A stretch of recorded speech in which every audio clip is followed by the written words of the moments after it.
ফুটকিওয়ালা জ নিয়ে গতকাল আলোচনা করেছিলাম, আজ আবার আলোচনা করছি, কেননা আলোচনার গভীরে প্রবেশ করার চেষ্টা করব। দেখুন, এখানে যে শব্দটি লেখা হয়েছে সেটি হচ্ছে হরমুজ। ইংরেজিতে যদি লিখতে যাই শব্দটিতে জেড আসবে, কিন্তু সর্বদা যে জেডের বদলেই আমরা ফুটকিওয়ালা জ ব্যবহার করি তেমনটি কিন্তু নয়। আপনারা লক্ষ্য করুন আরেকটি শব্দ ডিজেলে, দেখুন ডিজেল বানানে তো জেড নেই, তবু এখানে কেন আনন্দবাজার জয় নিচে ফুটকি দিয়েছে? বিষয়টা হচ্ছে এই, শুধুমাত্র জেড নয়, এস থাকলেও আমরা ফুটকিওয়ালা জ লিখে থাকি। এবার কথা হচ্ছে এই ফুটকিওয়ালা জ, এটিকে তো জয় শূন্য বলতে পারি, জয় বিন্দু বলতে পারি, হ্যাঁ বলতে পারি। তো ব্যাপারটা হচ্ছে এর উচ্চারণ কি? জ, জ, যেটিকে আমরা সাধারণভাবে বলে থাকি জেডের মতো উচ্চারণ। আর বাংলা বর্ণমালায় যে জটি থাকে এর উচ্চারণ কি? এর উচ্চারণ হচ্ছে জে, এই ইংরেজি বর্ণটির মতো। তো কথা হচ্ছে গিয়ে, এটি কি শুধুমাত্র আনন্দবাজার পত্রিকায় ব্যবহার করে? আর কোথাও কি এর নমুনা নেই? এ সম্পর্কে বিস্তারিত লেখা নেই? আছে। আমাদের এই অজ্ঞতা থেকে বেরিয়ে আসতে হবে। দেখুন, আমি একটি বিখ্যাত গল্পের একটি চরণ আপনাদের জন্য নির্বাচন করে রেখেছি। জেডের পরে আকার দেওয়া রয়েছে, তারপর ন, তারপর তয় হ্রস্ব ইকার। এটা কি লিখতে চেয়েছেন? পরশুরাম চিকিৎসা সংকট গল্পে এই চরণটি রয়েছে। তো এটির দ্বারা তিনি বোঝাতে যাচ্ছেন এই, এখানে কিন্তু বর্গীয় জয় আকার দিয়ে, ন দিয়ে, তয় হ্রস্ব ইকার দিয়ে প্রকাশ করা যেত, কিন্তু উনি জেড লিখেছেন।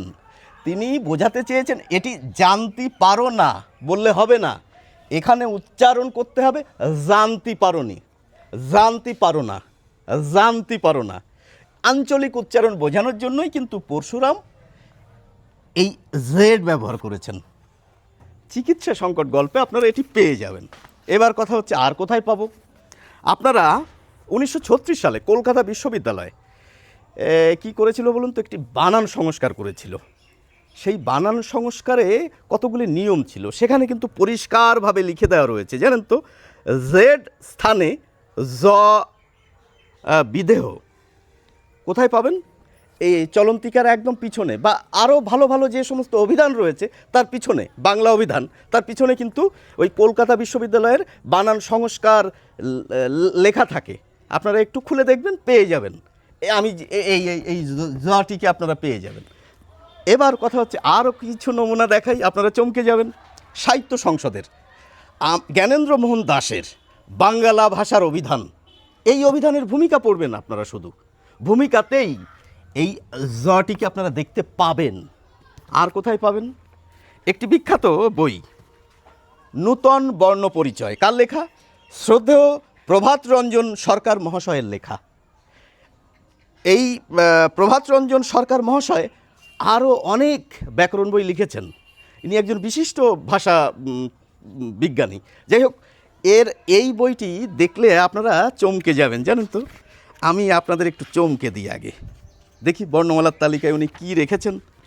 দেখেন, এই যে জয় নিচে ফুটকি, দেখতে পাচ্ছেন তো? শুধু জয় নিচে ফুটকি নয়, আরও অসংখ্য বর্ণের নিচে ফুটকি রয়েছে। এটি হচ্ছে আনন্দমার্গ প্রকাশনীর বই।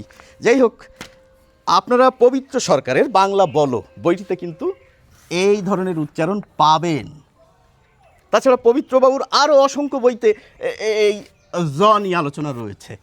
আপনারা অনেকেই বলেন আর কোনো বইতে থাকে না এই জ, শুধুমাত্র আনন্দবাজার লেখে। আপনাদের একটি উদাহরণ দিই, সাহিত্য সংসদের ইংলিশ টু বেঙ্গলি অভিধান আপনারা খুঁজুন, খুলুন, পেয়ে যাবেন এই ফুটকিওয়ালা জ। আচ্ছা, আর কোথায় পাবো? আর এক শ্রেণীর লোক বলেন আমাদের বাংলাদেশে এটা নেই, বাংলাদেশে এটা নেই।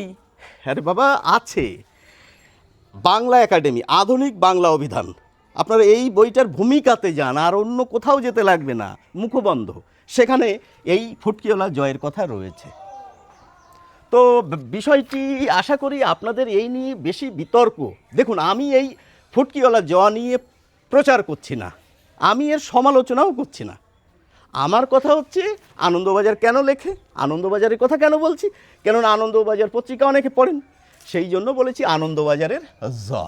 কিন্তু আরও অসংখ্য জায়গা রয়েছে। আমার কাছে এখনও এমন 20খানা বই রয়েছে, আপনাদের পৃষ্ঠা খুলে খুলে আমি দেখাতে পারি। তো কথা হচ্ছে, জানতে ক্ষতি কি? আমরা জানলাম এই যে জকে এরা এইভাবে লিখছে, জানেন অয়ের 2 ধরনের উচ্চারণ আছে। তো অ নিয়ে তো আরও বিতর্ক, সেটি নিয়েও তো আলাদা বর্ণ তৈরি করতে পারতো, তা তো করা হয়নি। আচ্ছা, এই যে আমরা বলি এ নামক বর্ণ, এর তো 2 ধরনের উচ্চারণ, এর জন্য তো আলাদা বর্ণের কাঠামো তৈরি করা যেত, তা তো তৈরি করা হচ্ছে না।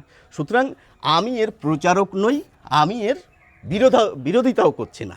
আশা করি বুঝতে পেরেছেন। সকলে ভালো থাকুন, ভালো লাগলে অবশ্যই মন্তব্য লিখে জানাবেন।